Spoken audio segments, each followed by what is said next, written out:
नमस्कार दोस्तों, स्वागत है आपका हमारे YouTube चैनल टैली क्लासेस में। हाँ तो दोस्तों, आज का हमारा टॉपिक है वाउचर टैग। तो दोस्तों चलते हैं हम स्क्रीन के ऊपर।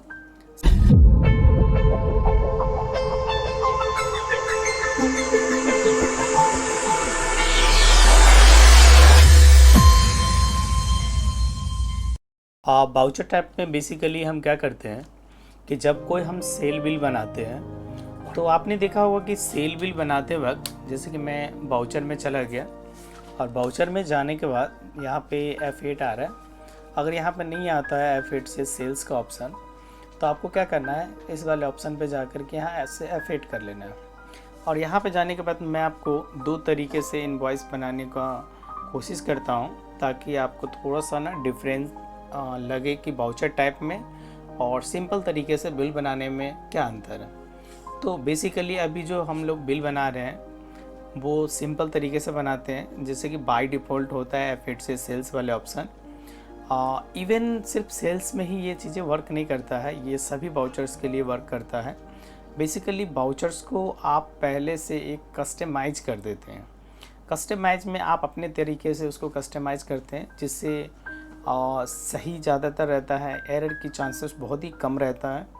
और उसके अलावा जो है आपको समय का बचत होता है, टाइम सेविंग होता है और इजीली बन जाता है। तो दोस्तों ऐसे ही हम यहाँ पे एक बेसिकली करते हैं कि सेल्स का जो बाय डिफ़ॉल्ट फॉर्मेट है उस फॉर्मेट में बनाते हैं। तो सपोज़ कीजिए कि मैंने आदित्य ट्रेडर्स को कोई सामान बेचा और मैंने जैसे कि यहाँ पे प्रोडक्ट ले लेता हूँ कि मेरे पास कीबोर्ड है 50 पीस। तो अब मैं यहाँ पे 10 पीस कीबोर्ड ले लिया। सपोज़ कीजिए कि 500 रुपये का एक कीबोर्ड है, तो इस तरीके से मैंने 500 रुपये रेट डाल दिया। अब मैं यहाँ पे दूसरा कोई प्रोडक्ट नहीं ले रहा हूँ, तो एक स्टेप मैं यहाँ पे टोटल के आगे आ जाएंगे, एक स्टेप आगे। यहाँ पे आने के बाद दोस्तों अब यहाँ पे स्पेस बार बटन दबा सकते हैं, तो यहाँ पे टैक्स लगाने का सारा ऑप्शन आ जाएगा। तो चूँकि हमारी कंपनी मतलब दिल्ली में है और ये जो आदित्य ट्रेडर है वो भी दिल्ली का ही है, तो अगर सेम ही स्टेट का पड़ता है दोस्तों, तो ऐसे में क्या होता है कि CGST और SGST टैक्स लगता है। तो मैं ये दोनों टैक्स लगा लेता हूँ यहाँ पे, और दोनों टैक्स लगाने के बाद आप देख सकते हैं कि हमारा 5,900 रुपये का टोटल अमाउंट आ गया यहाँ पे। तो ये बिल हमारा कंप्लीट हो गया। अब मैं इसको सेव कर लेता हूँ। सेव करने के बाद दोस्तों आपको क्या हुआ कि इस बिल में बेसिकली यहाँ पे मैं पेजअप कर लेता हूँ। पेजअप करने से ये बिल आ गया, अभी जो रिसेंटली तुरंत बनाए हैं बिल। तो आप यहाँ पे देख सकते हैं कि आपको यहाँ पे क्या क्या करना पड़ रहा है। आपको यहाँ पे पार्टी का नाम डालना पड़ रहा है, बाकी का ये सेल्स का लेजर ये बाय डिफ़ॉल्ट होता है तो डालना ही होता है। और उसके बाद नेम ऑफ आइटम में आपको प्रोडक्ट का नेम डालना होता है। यहाँ पे क्वांटिटी, रेट, चलिए ये सब तो डालना होता है, जो मैंडेटरी है वो डालेंगे। बट उसके बाद यहाँ पे आपने मेन चीज़ देखा होगा कि प्रोडक्ट को क्वांटिटी एंड रेट फिल करने के बाद आपको यहाँ पे CGST और SGST टैक्स लगाया है, वो भी आप मैनुअल तरीके से। और दूसरी बात आप यहाँ पे आपको ध्यान रखना पड़ा है कि ये आदित्य ट्रेडर कहाँ का है, कौन से स्टेट का है। तो दोस्तों आपको सबसे बड़ी बात है कि आपको यहाँ पे स्टेट को ना ध्यान में रखना पड़ता है कि ये लोकल पार्टी है या बाहर का पार्टी है, कहीं कहीं दिल्ली के ही अंदर का तो नहीं है, कहीं दूसरे स्टेट का तो नहीं है। तो आपको ये चीज़ ना ध्यान में रखना पड़ता है। अब ध्यान में रख करके आप यहाँ पे टैक्स लगा रहे हैं, ऐसा नहीं है कि बाय डिफ़ॉल्ट लग रहा है। तो मैं चाहता हूँ कि एक वाउचर टाइप आप बनाओ, एक वाउचर टाइप को यानी कि वाउचर को कस्टमाइज करो, जिसमें आपको ये चीज़ का ध्यान ना रखना पड़े कि कौन सा टैक्स कब लगना है। यानी कि पार्टी को आपको ध्यान नहीं रखना पड़ेगा कि वो पार्टी कहाँ की है। अगर सपोज कीजिए लोकल का है तो CG लगेगा, बाहर का है तो IGST लगेगा। तो ये सारी प्रॉब्लम जो है उस वाउचर टाइप से आपका सॉर्ट्स हो सकता है। तो दोस्तों हम चलते हैं अब दूसरे फॉर्मेट पे। आपको क्या करना है, सबसे पहले गेटवे ऑफ टैली पे जाना है, और गेटवे ऑफ टैली पे आने के बाद दोस्तों आपको जाना है क्रिएट पे चले गए। उसके बाद आप यहाँ पे देख सकते हैं वाउचर टाइप ऑप्शन आ रहा है, इस वाले ऑप्शन पे चले जाएंगे। और यहाँ पे जस्ट एक एग्जांपल मैं आपको समझाने के लिए कह रहा हूँ। सपोज कीजिए मेरा नाम अशोक है, तो मैं अपने नाम से ले लिया अशोक और यहाँ पे सेल्स फॉर्मेट और एंटर करके आगे बढ़ गया। अब यहाँ पे आपसे पूछा जाएगा कि सेलेक्ट टाइप ऑफ वाउचर क्या है, तो आप बेसिकली सभी वाउचर्स के लिए आप बना सकते हैं। बट मैं यहाँ पे सेल्स के लिए एक फॉर्मेट बना रहा हूँ, तो मैं यहाँ पे लिख लेता हूँ सेल्स और एंटर करके आगे बढ़ेंगे।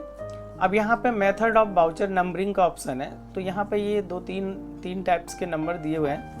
ऑटोमेटिक वाले ऑप्शन में क्या होगा कि बेसिकली जो नंबर्स लेगा बिल का वो 1 2 3 4 इस तरीके से ऑटोमेटिक लेगा। आप उस केस में क्या है कि ऑटोमेटिक केस में अगर रहता है तो आप उस नंबर को चेंज नहीं कर सकते, वो बाय डिफ़ॉल्ट चलता रहेगा अपनी तरफ से अपनी अकॉर्डिंग। बट उसी जगह पे अगर आप ऑटोमेटिक और ये मैनुअल ओवरराइट लेते हैं तो चलेगा 1 2 3 4 जैसे चल रहा है वैसे ही सीरियल वाइज, बट उस नंबर को आप वहाँ से ओवरराइट कर सकते हैं, यानी कि उस नंबर को वहाँ से हटा करके आपको कोई मैनुअल नंबर वहाँ पे मेंशन करना है तो आप वहाँ पे इनवॉइस नंबर मेंशन कर सकते हैं मैनुअल। सपोज कीजिए कि आपको 2-4 बिल छोड़ करके चलना है, सपोज कीजिए कि 2-4 बिल आपने छोड़ दिया और फिर आप 2 दिन बाद या मतलब बाद में उस बिल नंबर को फिल करना है, तो वहाँ पे ओवरराइट करके आप आगे बढ़ सकते हैं। तो ये एक बेनिफिट होता है, वहाँ पे चलेगा ऑटोमेटिक ही सीरियल वाइज ही चलेगा, बट आप किसी नंबर को बीच में गैप देना चाहते हैं तो गैप दे सकते हैं, ओवरराइट कर सकते हैं। और उसके बाद थर्ड आता है मैनुअल।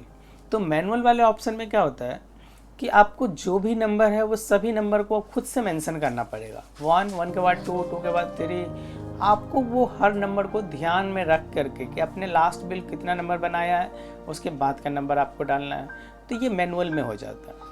तो मेरा सजेशन है कि दोस्तों आप अगर बीच बीच में अगर कई बार बिल को आपको छोड़ना पड़ता है, गैप देना पड़ता है, तो आप ऑटोमेटिक मैनुअल ओवरराइड चुनें, और अदर नहीं तो आप सबसे बेस्ट रहेगा ऑटोमेटिक सिस्टम रखें। तो मैं तो यहाँ पे ऑटोमेटिक रखता हूँ और एंटर करके आगे बढ़ जाता हूँ।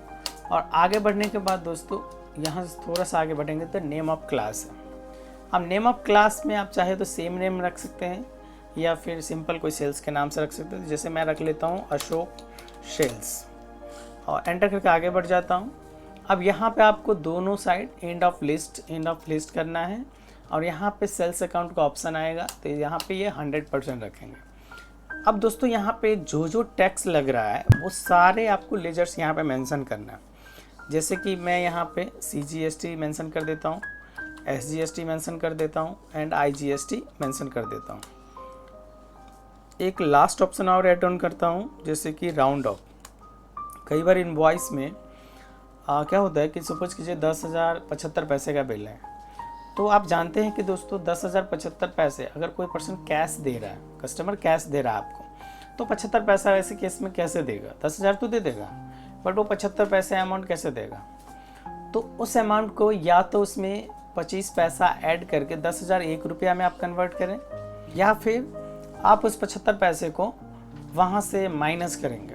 तो राउंड ऑफ को दूसरे भाषा में शॉर्ट एंड एक्सेस भी बोलते हैं। तो हम लोग चले जाते हैं राउंड ऑफ में, और राउंड ऑफ में आपको कैलकुलेशन मेथड जो है यहाँ से एज टोटल अमाउंट राउंडिंग रखना चाहिए।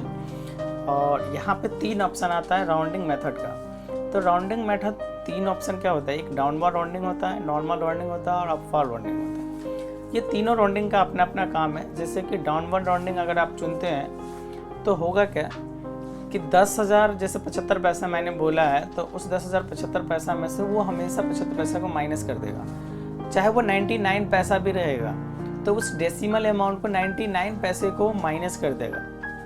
बट इसी जगह पे अपवर्ड राउंडिंग मैं ले लेता हूँ। तो अपवर्ड राउंडिंग में क्या होगा कि अगर मैं सपोज कीजिए 25 पैसा है, 10,025 पैसा, तो उसमें क्या करेगा, ये 75 पैसा को ऐड ऑन करके 10,001 रुपया कन्वर्ट कर देगा। चाहे 10,001 पैसा क्यों ना हो, उसमें 99 पैसा को ऐड ऑन करेगा। तो अपवर्ड में हमेशा प्लस करता है, डाउनवर्ड में हमेशा माइनस करता है। बट इसी जगह पे क्या आता है नॉर्मल राउंडिंग। तो नॉर्मल राउंडिंग में क्या होता है कि बेसिकली 49 पैसा से अगर नीचे है, 49 पैसा यानी 49 पैसा, और उससे नीचे का अमाउंट, नीचे का जो डेसिमल अमाउंट है तो उसको हमेशा माइनस करेगा, और 50 पैसा और 50 पैसा से ऊपर का जो अमाउंट होगा उसमें प्लस करेगा। तो मेरे हिसाब से नॉर्मल राउंडिंग बेस्ट है। तो यहाँ पे आप सबसे लोएस्ट करेंसी जो है 1 रुपीज़ रख सकते हैं और एंटर करके इसको सेव कर सकते हैं। अब ये आपका बाउचर टाइप एक फॉर्मेट जो है तैयार हो गया है। अब आपको मैं दिखा देता हूँ। आपको क्या करना है, बाउचर में जाना है और बाउचर में जा कर के आपको यहाँ पे F8 प्रेस करना है। आप चाहे तो शॉर्टकट से F8 कर सकते हैं, नहीं तो यहाँ पे जाके F8 क्लिक कर सकते हैं। अब सिंपल वाला फॉर्मेट आपका ये रहा और आपने जो अभी एक क्रिएट किया फॉर्मेट वो ये रहा। आपको ये दोबारा ऐसे सेलेक्ट कर लेना है। ऐसे से क्या होगा, देखिए अब यहाँ पे देख सकते हैं सारे टेक्स्ट वैक्स का एक फॉर्मेट पहले से डला हुआ है। अब मुझे क्या करना है, बस यहाँ पे पार्टी का नाम डालना है। तो सपोज कीजिए मैंने आदित्य ट्रेडर डाला और आगे बढ़ा, और आगे बढ़ने के बाद मैंने यहाँ पे जैसे कीबोर्ड डाला, कीबोर्ड मैंने यहाँ पे मेंशन कर दिया 20 पीस और 500 रुपये के हिसाब से, एंटर करके आगे बढ़ा। अब यहाँ पे सिस्टम ने खुद ही बाय डिफ़ॉल्ट उठा लिया कि ये कौन सा टैक्स यहाँ पे लगना है। तो सिस्टम को पता लग गया कि ये लोकल पार्टी है। लोकल पार्टी के अकॉर्डिंग, लोकल मतलब कि सेम स्टेट का पार्टी है, जहाँ पे मेरी कंपनी है वही सेम स्टेट के ही कस्टमर है। तो यहाँ पे CGST और SGST लगाना, तो वो CGST और SGST ही लगा है।